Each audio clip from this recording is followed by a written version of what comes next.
大家好. Have you ever wondered why there are 12 zodiac signs and why there are 30 degrees of space? In this video, let's explore those fundamental concepts behind the 12 divisions of the zodiac. This line here represents the horizon. The horizon is what makes the sun appear to rise and set. The direction along the horizon where the sun rises is what we call the east.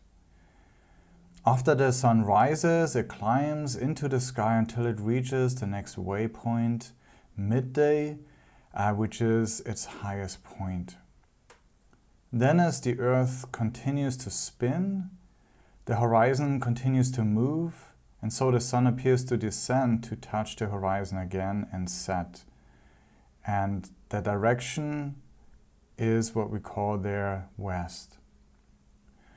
The motion continues and the sun progresses to its next waypoint, its lowest position, which we call midnight. And these are the four tropos or waypoints that the sun traverses over the course of a day. Now, this motion is mirrored exactly over the course of a year. So this line looks the same as the one we just saw, but now instead of representing the Earth horizon, it actually represents the Earth equator. The sun has a yearly motion relative to the equator, which is exactly analogous to its daily motion relative to the horizon. So when it rises upward over the equator, we call that the equinox, right? Because the effect of it is that the days are equally long as the nights. We call this the ascending equinox because it's the year's equivalent to a sunrise and thus the celestial equivalent of east. After rising, the sun continues to climb up until it reaches its highest point over the equator, which we call the solstice, right? Specifically the northern solstice.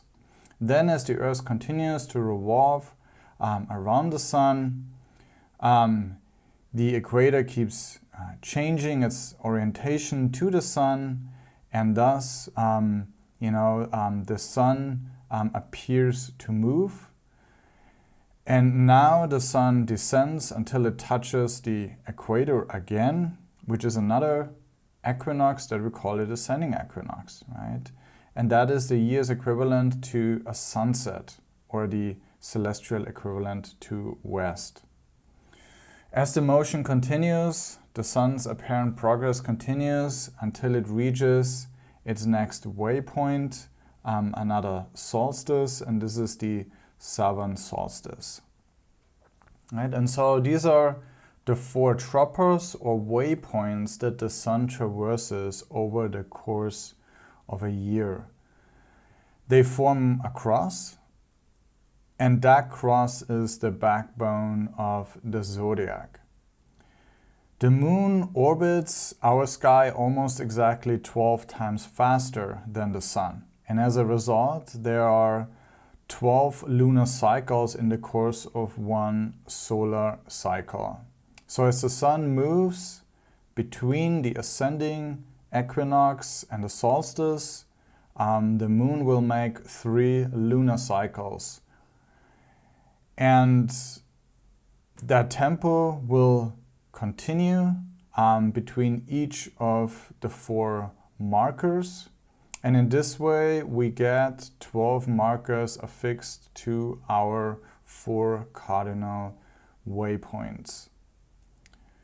And now we draw a line from the center out to each marker, and in this way we get the familiar 12 divisions of the zodiac that are all of equal size, namely 30 degrees each.